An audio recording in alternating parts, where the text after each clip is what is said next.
Assalamualaikum warahmatullahi wabarakatuh. Kami dari kelompok 5 dengan anggota Susi Dewi Fortuna, Dian Rahmiati, Yomi Fatmasari, Dwindi Harmadani, dan Yola Surahma. Pada kesempatan ini, saya sebagai perwakilan akan menjelaskan mengenai financial modeling dari PT Mayora Indah Tbk. Pertama yang harus kita lakukan adalah download terlebih dahulu laporan keuangan dari PT Mayora dari tahun 2018 sampai 2020. Setelah itu kita lanjut dengan menginput saldo balance sheet sesuai dengan laporan keuangan. Lalu kita lanjut menginput saldo income statement. Setelah itu linkkan saldo yang telah kita input tadi ke perhitungan forecast pada PT Mayora Indah ini. Untuk membuat forecast tahun 2021 sampai 2022, sebelumnya kita harus membuat dulu live skenario pada tabel asumsi. Untuk historia result yaitu dari 2018 sampai 2020. Selanjutnya kita masuk pada perhitungan historical result. Yang pertama itu dari revenue growth-nya. Nah, pada tahun 2018 ini kita anggap 0. Sedangkan pada tahun 2019 dan tahun 2020 itu dihitung menggunakan rumus revenue pada tahun tersebut dibagi dengan revenue pada tahun sebelumnya dikurang dengan 1. Selanjutnya itu cost of goods sold. Pada tahun 2018 sampai 2020 ini rumusnya itu adalah COGS tahun tersebut dibagi dengan revenue tahun tersebut. Untuk operating expense-nya itu kita menggunakan rumus operating expense tahun tersebut dibagi dengan revenue pada tahun tersebut. Selanjutnya other expense pada 2018 sampai 2020 ini rumusnya adalah other expense pada tahun tersebut dibagi dengan revenue pada tahun tersebut. Selanjutnya untuk tax rate itu rumusnya adalah di 37 ini yaitu tax pada tahun tersebut dibagi dengan EBT tahun tersebut. Lalu akun receivable ini didapatkan dari akun receivable tahun tersebut dibagi dengan revenue dikali 365 hari. Selanjutnya itu inventory itu didapatkan dari inventory pada tahun tersebut dibagi dengan COGS lalu dikali dengan 365 hari. Kalau untuk long term liabilities itu dari rumusnya kita memakai long term liabilities pada tahun tersebut kita bagi dengan COGS lalu kita kali dengan 365. Selanjutnya untuk debt issuance repayment itu didapatkan dari issuance repayment of debt pada cash flow. Terus untuk equity issuance-nya juga didapatkan dari issuance repayment of equity pada cash flow. Selanjutnya kita masuk ke supporting schedule. Nah, di supporting schedule ini datanya didapatkan dari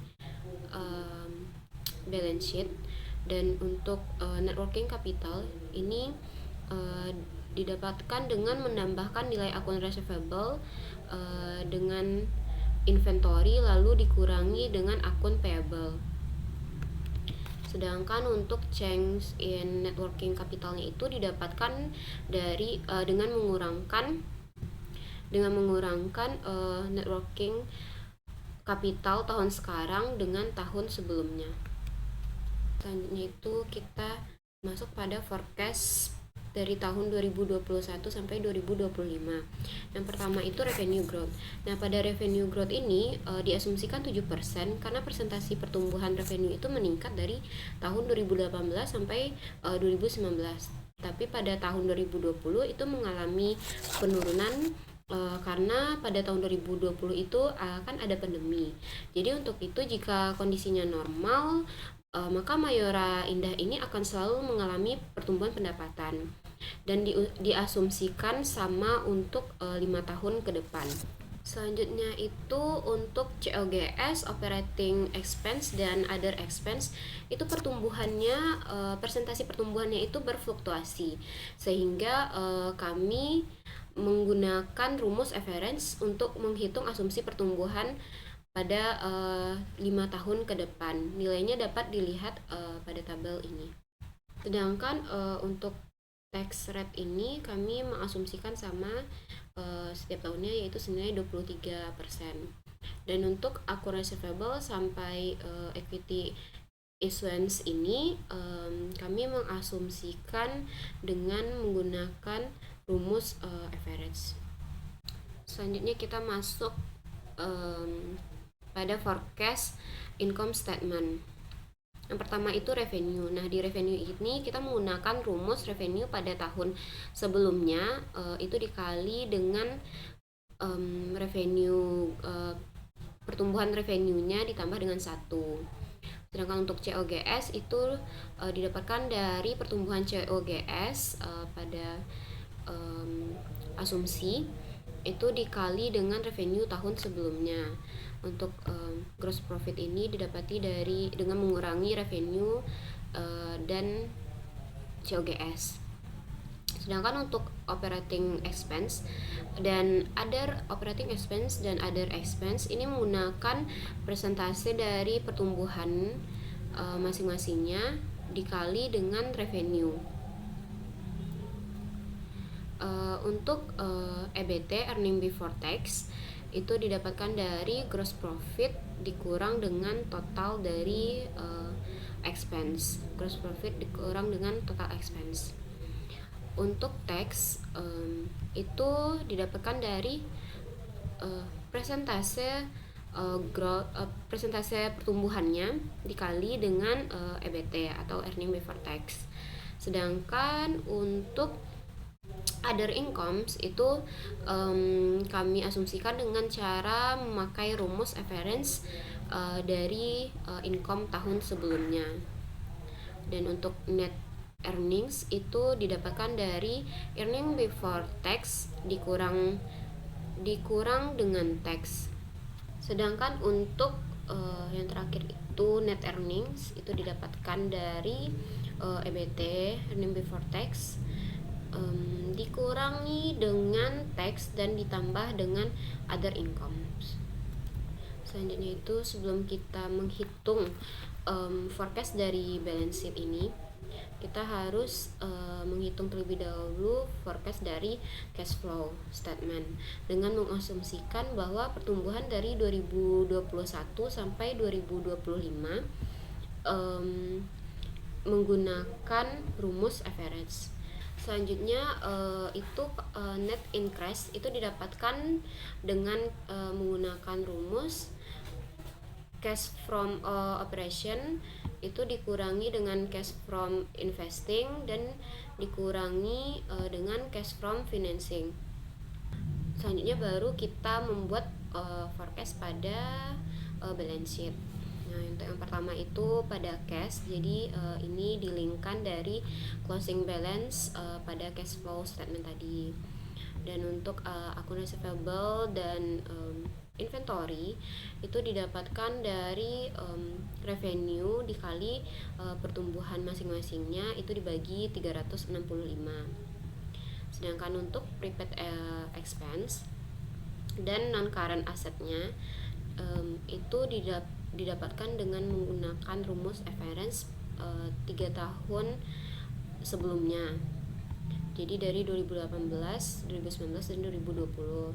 Sedangkan untuk properti dan equipment itu menggunakan saldo pada tahun sebelumnya karena diasumsikan tidak ada penambahan aset tetap.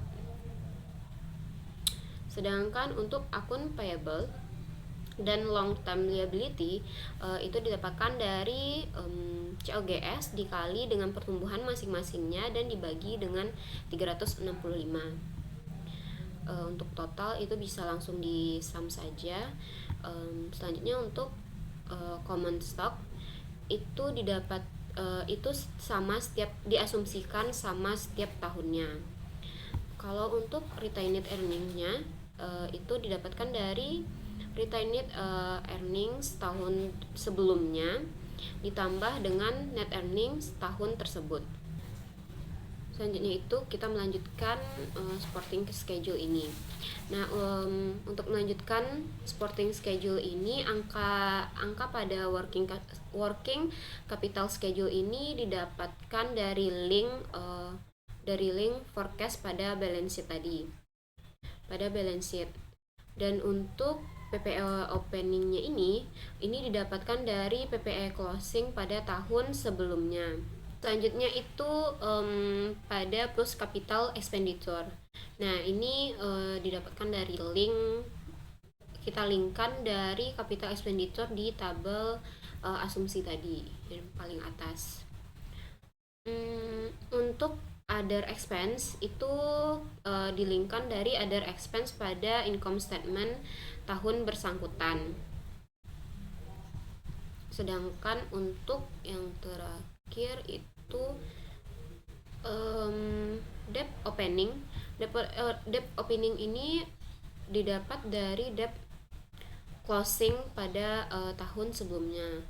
Untuk issuance atau repayment ini didapat dari issuance of debt pada cash flow. Sekian penjelasan dari kelompok kami dan terima kasih banyak atas perhatiannya. Assalamualaikum warahmatullahi wabarakatuh.